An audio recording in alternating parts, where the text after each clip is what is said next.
बोलो राधा रानी सरकार की जय। तो आज इस कार्तिक महोत्सव के पावन बेला में हम लोग श्री रत्नाबाई के सुंदर चरित्र की चर्चा करेंगे। और रत्नाबाई का चरित्र अपने आप में बहुत ही सुंदर और बहुत ही प्रेरक है। और भगवान की प्रिय लाडली भक्त हैं रत्नाबाई। और रत्नाबाई जो है वह मेवाड़ की महारानी है, राजा मान सिंह की धर्मपत्नी। और अन्य रानियों की तरह वो भी प्रारंभिक अवस्था में जो है अपने भोग विलास में जो है व्यस्त रहा करती थी। और उस समय भारत में के एक भूभाग पे दिल्ली की मतलब की तख्त पे जो है अकबर का शासन था, पर मेवाड़ की राजगद्दी पे क्षत्रिय राजा मानसिंह ही और उनके भ्राता ये दोनों विराजमान थे। वैसे ही रत्नाबाई का भी जो जीवनचर्या है वे सामान्य ढंग से जैसा अन्य महारानियों का होता है वैसा ही जो है बीतता था।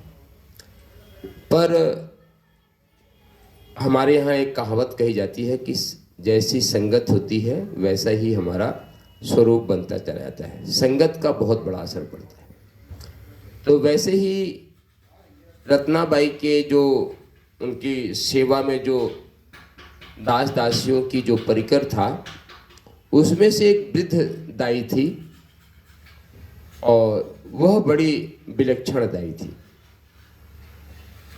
और वह पूरी तरीके से एकांत में गुमसुम बैठ के कभी रोया करती थी, कभी हंसा करती थी।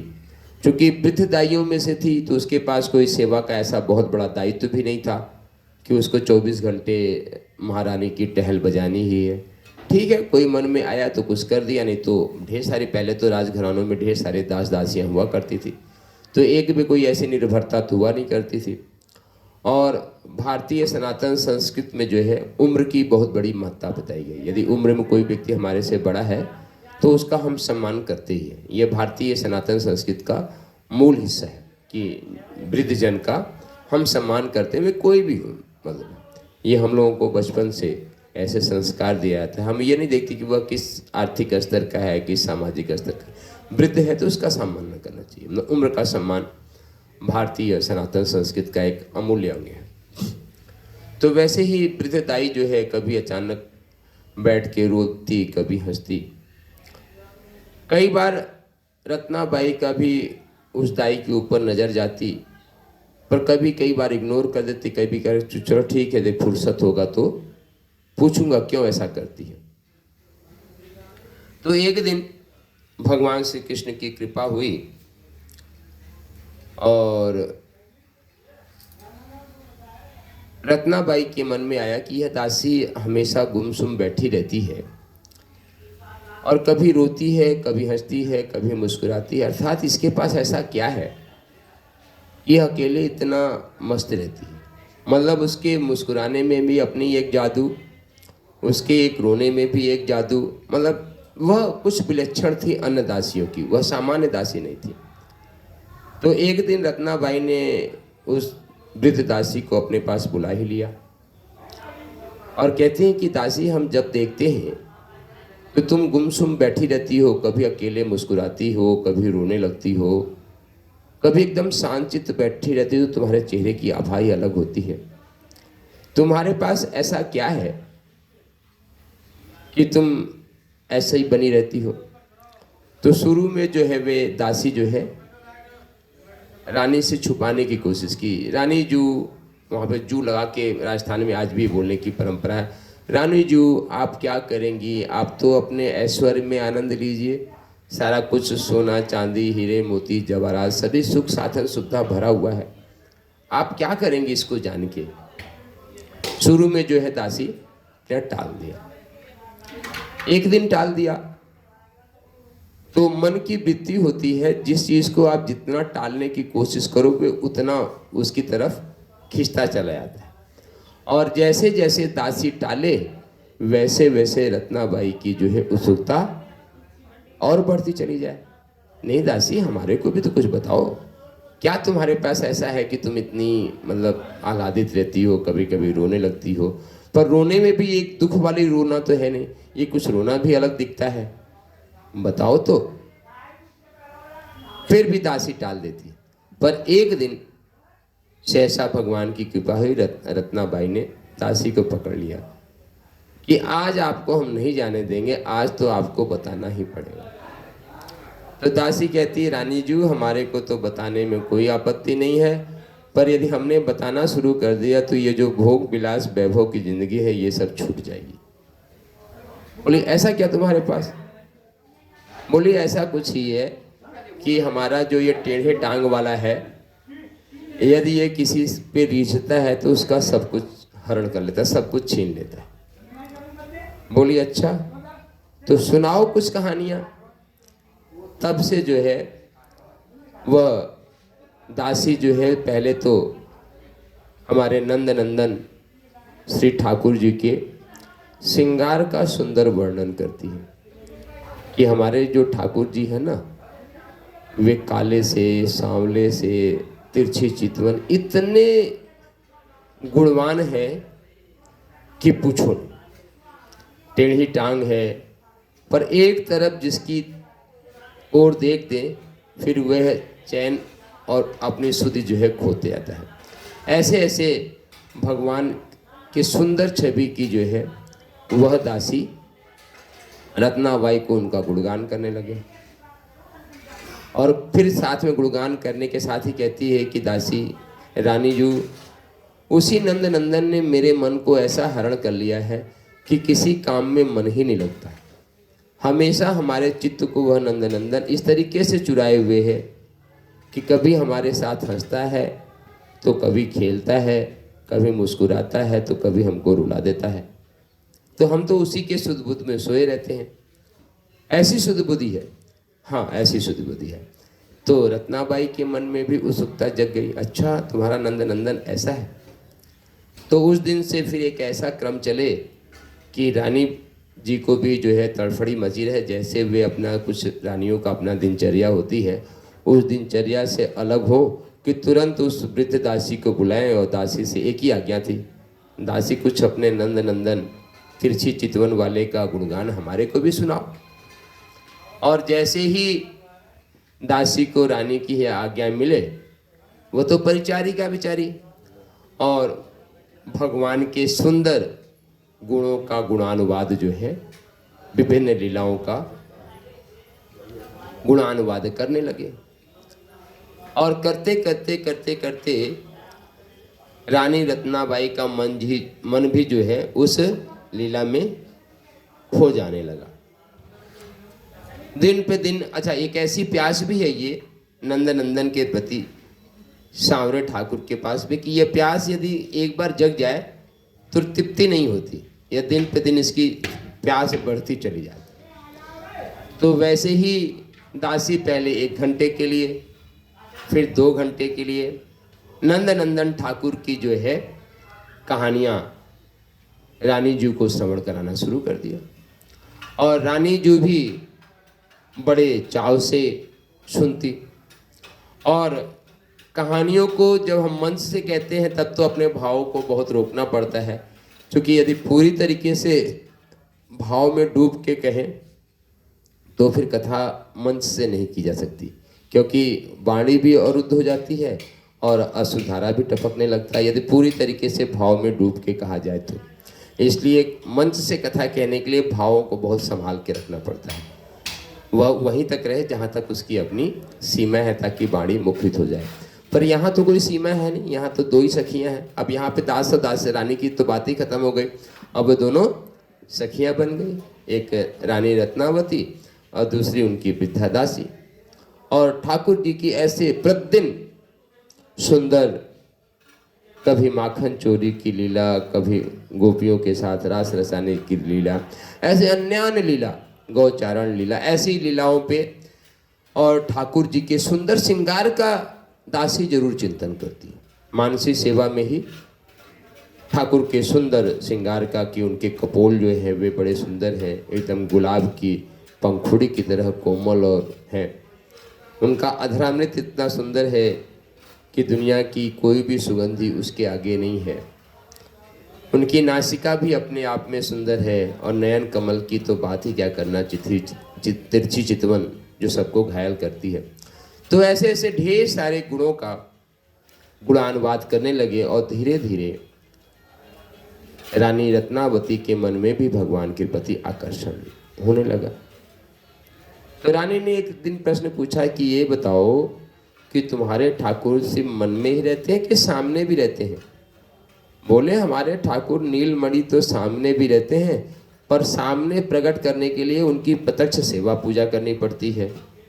अच्छा, रानी को तो कुछ पता नहीं था, सच में नहीं पता था।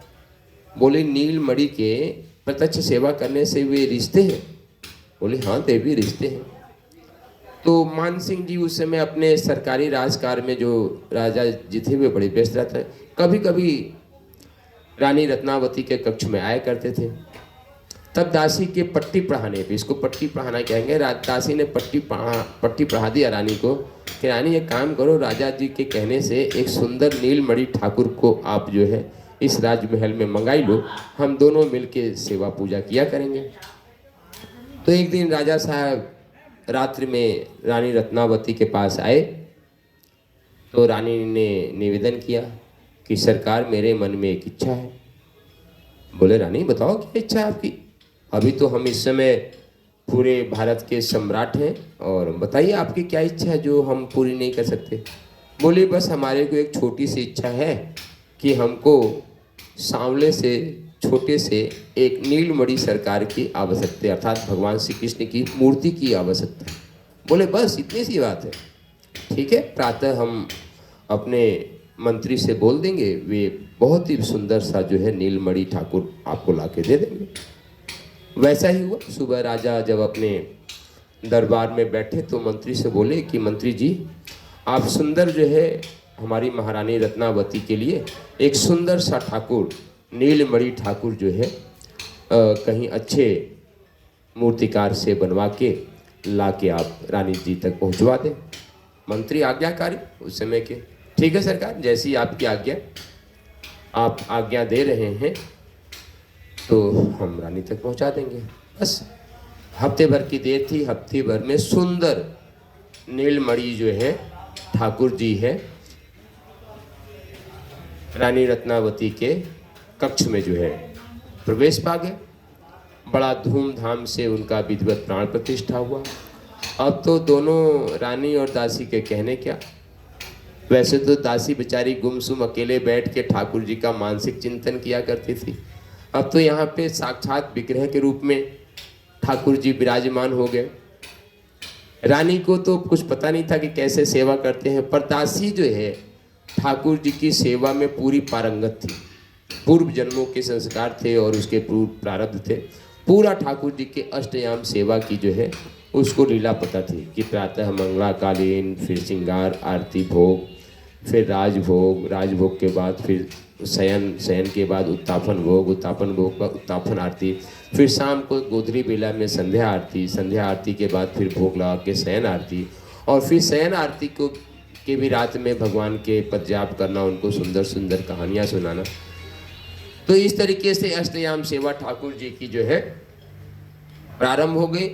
और वह दासी सिर्फ ठाकुर जी की ही सेवा नहीं करती, ठाकुर जी के सुंदर सुंदर भक्तों के चरित्र का भी श्रवण कराती। क्योंकि हमने बता दिया ना कि ठाकुर जी प्रसन्न तब रहते हैं जब ठाकुर जी को सुंदर सुंदर उनके भक्तों के चरित्र को यदि सुनाओ तो ठाकुर जी को बहुत अच्छा लगता है।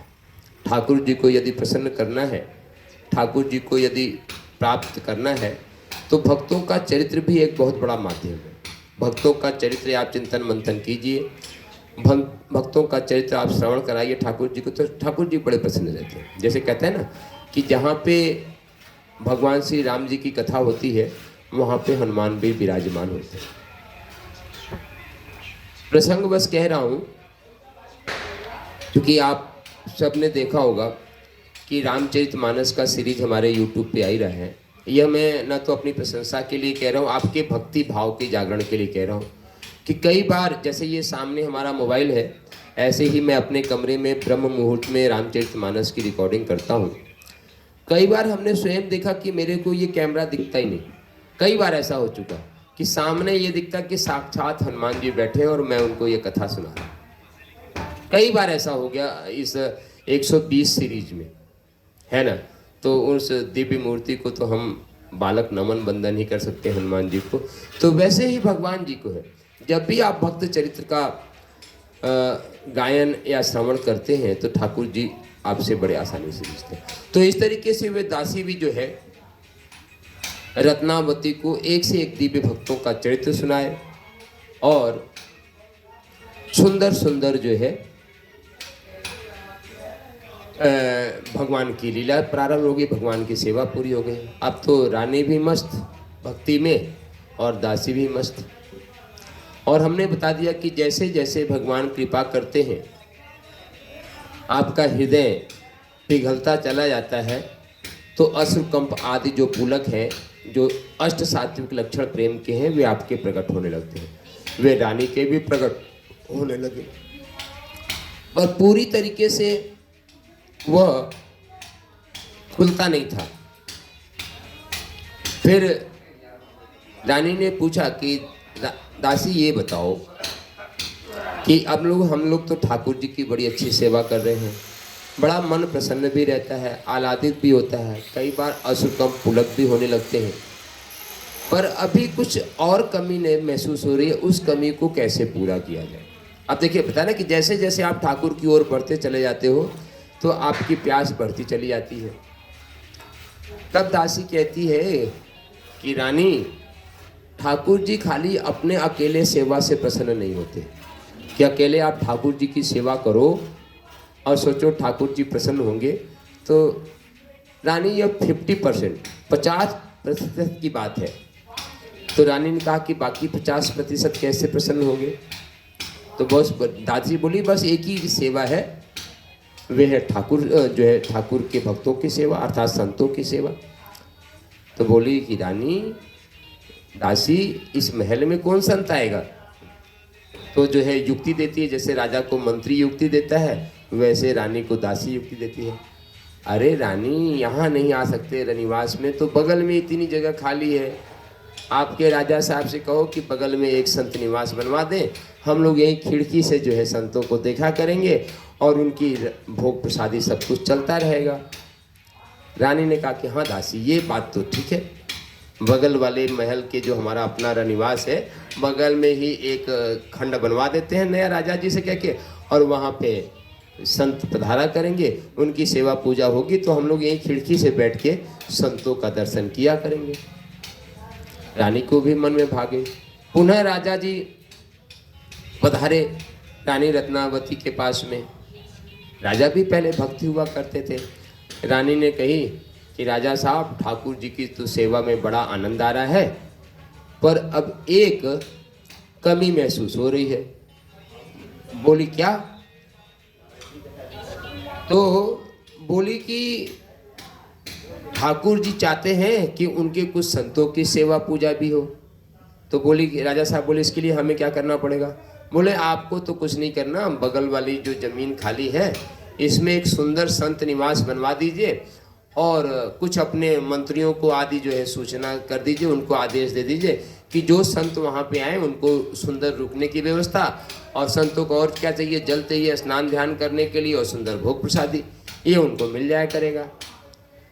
तो राजा ने कहा कि इसमें तो कोई बड़ी बात नहीं है, चलिए आपकी ये भी इच्छा पूरी कर देते हैं। उन्होंने फिर मंत्री को आदेश दिया कि मंत्री, बगल में एक सुंदर सा संत निवास बनवा दो और एक व्यक्ति को नियुक्त कर दो कि उस संत निवास में जो भी संत आए उनको उचित भोग प्रसादी की ये सारी व्यवस्था हो, जो भी वे ठाकुर जी की पूजा सामग्री मांगे उन सबको मिलता रहे। ऐसा रानी जी की इच्छा है और रानी जी अपने महल से ही उनके दर्शन कर लिया करेंगी। रानी जी कैसी इच्छा है। मंत्री जी ने बोला कि जी सरकार, जैसी आपकी इच्छा। और फटाफट करके एक सुंदर सा जो है संत निवास बन गया। और संत निवास बन गया तो संत हमारे बड़े कृपालु होते हैं। परम पूज्य राजेंद्र दास महाराज जी की एक बात मुझे बहुत अच्छी लगती है, जबकि वे कहते तो मजाक में ही है कहते हैं कि हमारे संत इतने भोले भाले हैं, कोई व्यक्ति यदि एवरेस्ट पे, एवरेस्ट दुनिया की सबसे ऊंची हाइट है, मतलब ऊंचाई पर्वत श्रृंखला है, यदि उस पर्वत श्रृंखला पे भी कोई संत सेवा करना शुरू कर दे ना, तो हमारे संत बेचारे इतने कृपालु हैं कि वहाँ भी सेवा लेने के लिए पहुँच जाएंगे। इतने कृपालु हमारे संत देवता है। और संतों के लिए तो ठाकुर के संत हैं तो उनके लिए तो एवरेस्ट चढ़ना कोई बड़ी बात ही नहीं है। यदि ठाकुर वहाँ विराजमान होते तो भक्तजन वहाँ भी चढ़ जाते, जैसे केदारनाथ चढ़ जाते हैं, कहाँ कहाँ चढ़ जाते हैं, है ना।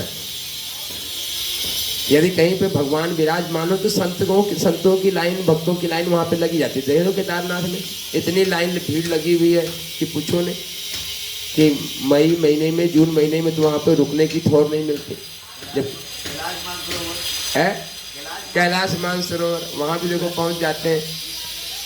तो वैसे ही जब उस मेवाड़ के राज परिसर में संतों की सेवा पूजा शुरू हो गई तो नित्य नए संत जो है वहाँ पे कृपा पूर्वक पधारने लगे। मैं कथा को बहुत ही संक्षिप्त में कह रहा हूँ। और रानी और दासी दोनों खिड़की से जो है अपने संतों का दर्शन करती। और संत क्या है, संतों के पास काम क्या होता है, संतों की अपनी एक छोटी सी दैनिक दिनचर्या, स्नान ध्यान कर लिया, ठाकुर जी की सेवा पूजा कर लिया, राग भोग की व्यवस्था जहाँ ठहरते हैं वहीं से हो ही जाती है। और उसके बाद फिर जो है अपना वे संकीर्तन करते हैं, है ना। श्री राम जय जय राम, श्री राम जय जय राम, श्री राम जय जय राम, श्री राम जय जय राम, श्री राम जय जय राम, श्री राम जय जय राम, श्री राम जय जय राम, श्री राम जय जय राम, श्री राम जय जय राम, श्री राम जय राम। इस प्रकार जो है संतों की महफिल, वहाँ पे संतों का समाज, संतों की संगत जुटने लगी। राग भोग कीर्तन आदि जो है चलने लगा। और राग भोग जब संतों का अपना चलने लगा, उधर ठाकुर जी की अपनी सेवा पूजा चली रही है रानी जी के महल में, इधर संतों की सेवा चलने लगे। अब तो जिसको कहते हैं सोने पे सुहागा, सोने पे सुहागा हो गया। अब बार बार जब संत जो है अपने संत निवास में उद्दाम कीर्तन करते, नृत्य करते, तो रानी जी को भी ये रहा नहीं जाता कि महल में कि संत तो वहाँ पे नृत्य कर रहे हैं, हम मर्यादाओं के कारण वहाँ पे जा नहीं पाते। ऐसा चलने लगा। पर ठाकुर जी की लीला, एक दिन वृंदावन धाम से कुछ 15-20 संतों की पूरी एक टोली रानी साहब के उस संत निवास में पधार गए बड़ी कृपा पूर्वक।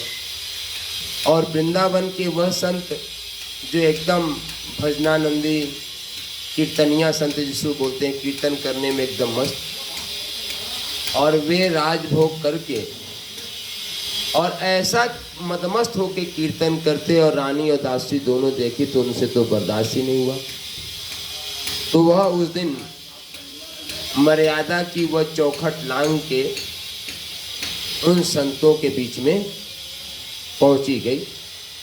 और जब संतों के बीच में मर्यादा लांग करके पहुंच गई तो चूंकि वह मेवाड़ के राजघराने के अनुकूल नहीं था, पर यह क्रम चल पड़ा तो चल ही पड़ा। धीरे धीरे जो राजा साहब थे उस समय वो भी मेवाड़ में नहीं रहा करते थे, अधिकतम दिल्ली में रहा करते थे, क्योंकि दिल्ली के अकबर के वे प्रधान सेनापति थे राजा मान सिंह। तो उनके तक खबर पहुंच गई कि रानी अब तो ठाकुर सेवा जी की, ठाकुर और संतों की सेवा में सिर्फ अपने रनिवास में नहीं रहती, वह तो संतों के बीच में भी आके नृत्य करने लगी हैं। राजा जी को भी शुरू में कोई बहुत ज़्यादा अनुचित नहीं लगा। रानी है, यदि वो संतों के बीच में कीर्तन भजन कर रही हैं तो कोई बुराई नहीं है, पर हर जगह कुछ निम्न मानसिक स्तर के व्यक्ति होते हैं। उन्होंने राजा को ज़बरदस्ती भरना शुरू कर दिया कि राजन, ये तो ठीक नहीं है कि रानी संतों के बीच में जाए, पता नहीं कौन किस वेश में आए, क्या करे। राजा साहब को भी बड़ा चिंतन हुआ। तो राजा साहब जो है थोड़ा सा रुष्ट हुए, और रुष्ट होने के साथ में आके रानी जी को भी समझाया कि रानी जी, यह मर्यादा के खिलाफ जाना ठीक नहीं है। आप राजमहल के परिकर में जब तक ठाकुर जी की सेवा पूजा, संतों की सेवा पूजा कर रही थी तब तक तो ठीक है, पर अब आप संतों के बीच में जाके नित्य गान करने लगी हैं, यह तो उचित नहीं है। तो रानी जी ने भी निवेदन किया कि राजन क्या करें, यह मन है, यह दिल है, यह ठाकुर ने सब चुरा लिया। अब तो कुछ लाज और लज्जा और मर्यादा की बात समझ में ही नहीं आती। मन को बहुत रोकती हूँ, पर यह अनायास जो है संतों के आकर्षण में खिंच ही चला जाता है। ऐसा कह सुन के जो है राजा जी अपने कार्य में व्यस्त हो गए, और रानी जो है अपने संतों की सेवा, ठाकुर जी की सेवा में मस्त हो गई। एक दिन ऐसा ही बता दिया कि वृंदावन के पुनः संत पहुँचे, और पुनः संत पहुँचे तो वे अपना ठाकुर जी को राजभोग पवा के और बढ़िया उद्दाम कीर्तन करने लगे। हरे कृष्ण कृष्ण कृष्ण हरे हरे, हरे राम राम राम हरे हरे, हरे कृष्ण कृष्ण कृष्ण हरे हरे, हरे राम राम राम हरे हरे। बोलो राधा रानी सरकार की जय। तो इस तरीके से जब कीर्तन करके संत अपना उद्दाम नृत्य कर रहे हैं और रानी और दासी से भी नहीं रहा गया, तो वो भी जाके उनके बीच में कीर्तन करने लगे। इसी बीच में हुआ कि अभी तक क्या था कि रानी ने सेवा पूजा तो कर रही थी, पर वह दीक्षित नहीं थी। तो उसी में एक कर्मकांडी संत पहुंच गए, बोले अभी तुम ठाकुर जी की सेवा पूजा ही करते हो, अभी तुमने दीक्षा उच्छा तो ली नहीं है।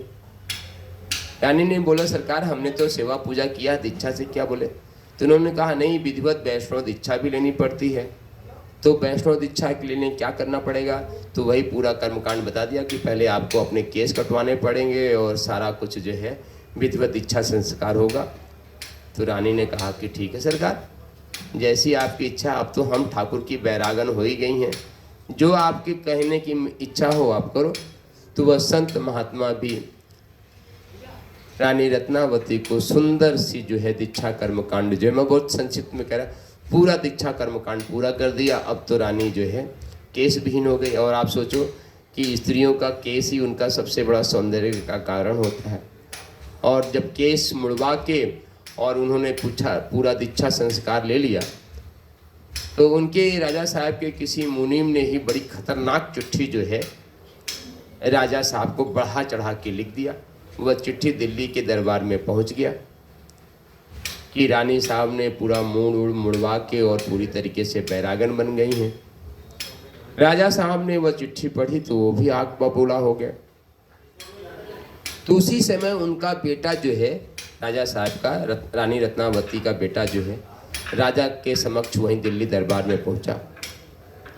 तो राजा ने उसको ताने क्या मारे, ए मुंडी बैरागन के पुत्र, तू यहाँ क्यों आ गया, तू जा अपनी मैया के पास। राजा ने ऐसा रानी रत्नावती के मतलब अपने बेटे को ही ऐसा बोला कि ए मुंडी बैरागन के पुत्र, तुम यहाँ क्यों आ गए, तू जा अपने मैया के पास। तो वो भी ललकार के, क्षत्रिय खून तो उसके अंदर ही था। कहा कि राजन आप चिंता मत करो, आपकी रक्षा भी एक दिन मुंडन बैरागन ही करेगी और कोई नहीं करेगा। क्योंकि वो भी कहीं ना कहीं अकबर के राज से परेशान तो था ही। और आके सीधे दिल्ली के दरबार से अपनी माता को साष्टांग दंडोत प्रणाम कहता है माता, अब आप जो है उस महल में मत जाना, आप इसी रनिवास में जो है संत निवास में ही जो है अपने ठाकुर जी की सेवा पूजा करना प्रारंभ करो। बस रानी जी को तो अब तो खुली छूट मिल गई, पुत्र ही उनका साथ दे दिया और वह उसी तरीके से फिर भजन कीर्तन ठाकुर सेवा जो है उसी संत निवास में होने लगा। रानी ने महल जाना ही छोड़ दिया। बात दूर दूर तक फैलने लगी। राजा जी की जो है, राजा तक की बात ने जगह जगह अलग अलग लोगों के कान भरने शुरू कर दिए। राजा जी आपकी बड़ी बेइज्जती हो रही है, महारानी ही इस तरीके से संतों के बीच में रहती हैं, उन्हीं के बीच में नृत्य करती हैं, गान करती हैं, यह तो राजघराने के मर्यादा के खिलाफ नहीं है। तो राजा ने एक मंत्री से कहा कि बताओ इसका निदान क्या है। तो मंत्री भी बड़े चतुर होते हैं। तो एक मंत्री ने सलाह दिया कि राजा साहब एक काम करो, एक खूंखार जो है भूखा शेर लाओ और वह कई दिन उसको भूखा रखो और रानी जी के सामने छोड़ देना। रानी जी को वह मार देगा तो न तो आप पे कोई कलंक लगेगा और न तो कुछ कोई बात होगी, और रानी जी जब रहेंगी नहीं तो ये सारा खेल तमाशा बंद हो जाएगा। राजा जी को भी ये उक्ति ठीक लगी कि चलो ठीक है, इज्जत बचाने के लिए कुछ तो करना ही पड़ेगा। उन्होंने कहा ठीक है मंत्री जी, आप ऐसा करो। मंत्री जी भी बड़े चतुर और बड़े कर्मठ। उन्होंने कहीं से एक खूंखार बढ़िया शेर पिंजड़े में बंद करके लाए और रात्रि में जो है रानी जी जिस कक्ष में रहती थी उसी कक्ष के सामने उसको रख दिया। ब्रह्म मुहूर्त में जिस समय रानी अपने ठाकुर जी की सेवा पूजा करके बाहर आती थी उसी समय जो है उसके पिंजड़े को खोल दिया। रानी रत्नावती भी भगवान की सिद्ध भक्त है ना, और भगवान के सिद्ध भक्त की पहचान क्या होती है? सिद्ध भक्त की पहचान यही होती है, सिया राम मैं सब जग जानी और करहु प्रणाम जोर जुग पानी। अर्थात जो हर जीव में हर कण में भगवान की सूरत और मूरत देखे उसी को भगवान का सिद्ध भक्त बोलते हैं। सिद्ध भक्त मतलब उसको भगवान के सिवा दूसरा कोई कुछ दिखता ही नहीं। तो इसी तरीके से इतने दिनों की सेवा पूजा, चूंकि ये कहानी तो भले 30-40 मिनट में पूरी हो गई, पर एक दिन की कहानी नहीं, ये वर्षों की कहानी, कई वर्ष बीत चुके थे इसमें। और रानी रत्नावती जो सिद्ध भक्ता बन चुकी थी, तो उस दिन जैसे ही उन्होंने अपने सिंह देव जी को सामने देखा गुर्राते हुए, रानी रत्नावती मुस्कुरा के कहती कि सरकार आज आपने तो बड़ी कृपा की, आज आपने तो नृसिंह भगवान के अवतार के रूप में दर्शन दिया। और जैसे ही रानी रत्नावती ने कहा कि सरकार आज तो आपकी बड़ी कृपा है कि आपने नृसिंह भगवान के रूप में दर्शन दिया, कि वह शेर जो है जो गुर्रा रहा था अपनी पूंछ हिलाते जो है, और रानी रत्नावती भी कम नहीं, बाकायदे उसका उनका चंदन किया, पूजन किया, माला पहनाया और सब कुछ बढ़िया श्रृंगार करके और नृसिंह भगवान को भोग भी लगाया और नृसिंह भगवान ने भोग भी आरोगा। और वहाँ से आरती पूजा पाके नृसिंह भगवान ने जैसे ही वहाँ से पलटी मारी, एकदम हकीकत घटना है, तो इस षड्यंत्र में जितने लोग शामिल थे, जो जंगल से लाए थे, जो पिंजड़ा बनवाए थे, यहाँ तक कि मंत्री को, नृसिंह भगवान ने किसी एक को नहीं छोड़ा, किसी एक को नहीं छोड़ा। और पीछे पीछे रानी रत्नावती भी गई। अब सबको चीरते फाड़ते जो है कहाँ पहुँच गया, राजा मानसिंह के समक्ष जो है वह शेर पहुँच के उनके सामने भी बढ़िया चिघाड़ मार रहा। बगल में रानी रत्नावती, उन्होंने नृसिंह भगवान से हाथ जोड़ के प्रार्थना की, सरकार ये तो मेरे सुहाग हैं, इनको तो आप क्षमा करो। तो उनके सामने जो है पूरी तरीके से चिघाड़ लगा के और उनके मन में एकदम दहशत पैदा करके राजा साहब के वह नृसिंह देवता जो है वहाँ से प्रस्थान कर गए। जब यह लीला सब लोगों ने देख ली, तब लोगों ने हो गया कि अब रानी साहब से, रानी जी से पंगा लेना ठीक नहीं है, अब रानी जी जो कर रही हैं उनको करने दिया जाए। और बोलो नृसिंह भगवान की जय, रानी रत्नावती सरकार की जय, सांवले ठाकुर जी की जय। इस प्रकार रानी रत्नावती जो है अपने ठाकुर जी के साथ, अपने संत भक्तों के साथ दिन प्रतिदिन जो है आह्लादित आनंद में रहने लगती। एक बार यह क्रम अपना चल रहा है। एक बार अकबर ने राजा मान सिंह को, उस समय का आज का जो पाकिस्तान है, सिंध नदी के उस पार कुछ विवाद बढ़ गया कुछ राजाओं का, तो उसको शांत करने के लिए जो है राजा मान सिंह को भेजा कि बोला आप अपनी एक टुकड़ी लेके जाओ और वहाँ के रियासत में कुछ उठापटक हो रही, आप उसको शांत करके आओ। तो राजा मान सिंह अकबर के प्रधान सेना नायक तो थे ही, गए अपनी एक टुकड़ी लेके, फौज लेके गए, वहाँ का जो पूरा पंचायत थी उसको शांत किए। लौटते समय सिंध जो मतलब कि जो नदी है, सिंधु नदी जिसको बोलते हैं, सिंधु नदी में जबरदस्त तूफान, ऐसा तूफान कि नाविक ने हाथ खड़ा कर दिया कि जिसको तैरना आता हो वह तो तैर के जाए, बाकी जो है बचने का कोई दूसरा साधन इस भंवर में दिख नहीं रहा। तो राजा साहब मान सिंह भी, उनके छोटे भ्राता भी साथ में थे। उनको जुक्ति हुई, उन्होंने भैया से कह रहे हैं कि भ्राता श्री, हमारी जो भाभी जू हैं वे अपने ठाकुर की इतनी अच्छी सेवा भक्ति करती हैं, उन्हीं से प्रार्थना करो, शायद हम लोगों को बचा ले। राजा मानसिंह को ये बात समझ में आई कि हाँ, हमारी रानी जी तो इतनी ठाकुर की सेवा पूजा करती हैं, आज उनके ठाकुर जी ही सारी हमारी रक्षा कर ले। तो उन्होंने भी अब बड़े ध्यान पूर्वक, जब मृत्यु सामने खड़ी हो तो ध्यान लगी जाता है, ध्यान पूर्वक रानी रत्नावती जी का ध्यान किया और उनके ठाकुर जी का ध्यान किया और बोले ठाकुर आज जीवन बचा लो, नहीं तो ये जीवन समाप्त हो जाएगा।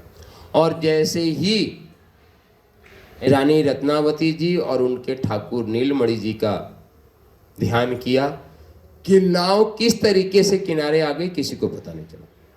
बोलो ठाकुर नीलमणि सरकार की जय। और वहां से जैसे ही राजा मान सिंह ने यह चमत्कार देखा, उनका जीवन सुरक्षित बचा। वे वहां से सीधे अकबर के पास भी सूचना नहीं देने गए कि ऐसा ऐसा हुआ, ऐसा ऐसा हमने वहां पे, वहां से वे सीधे अपने मेवाड़ के किले पे आए और मेवाड़ के किले पे साष्टांग रानी रत्नावती को और उनके ठाकुर को दंडवत प्रणाम किया और बोले कि रानी जी, आज आपकी तपस्या की वजह से, आपके ठाकुर की सेवा की वजह से, आपके ठाकुर नीलमणि सरकार ने आज हमारे जीवन की रक्षा की। तो ठाकुर के नीलमणि सेवा की इतनी महत्वपूर्ण सेवा है। और भी रानी रत्नावती के जीवन की ढेर सारी कथा कहानियां हैं और बताएं कि आज भी मेवाड़ कभी यदि आप जाए, मेरा मन भी है और अभी तक हम वहाँ पहुँचे नहीं हैं, आज भी वह नीलमणि सरकार आज भी मेवाड़ के किले में विराजमान है। आज भी यदि कभी आप मेवाड़ के उस तरफ जाएं, मेरा मन तो है और मैं पहुँचूँगा भी। जैसे इस साल अभी हम पूरा गुजरात जाने का मेरा मन है, गुजरात के ढेर सारे ठाकुर का दर्शन करेंगे, वैसे राजस्थान में मेवाड़ जाने का मेरा मन है। तो नीलमणि ठाकुर जो है आज भी विराजमान है और आज भी उनकी सेवा राग भोग चलती है वहाँ पे। तो यह है ठाकुर की सेवा करने का महत्व, भक्त बनने का महत्व। तो हम सब पर भी ठाकुर इसी तरीके से कृपा करें और इतनी तो कृपा जरूर करें कि हम लोग नीलमणि ठाकुर के दर्शन कर पाएँ, है ना। तो रानी रत्नावती की जय बोलते हुए आज के इस संकीर्तन को हम लोग इस क्रम को पूरा करते हैं। अगले चरण में कुछ हम लोग और भक्त चरित्र का या कुछ और कथानकों की चर्चा करेंगे। तो बोलिए राधा रानी सरकार की जय, नंद के लाला की जय, जय श्री राधे श्याम। चलो सरकार कीर्तन करो।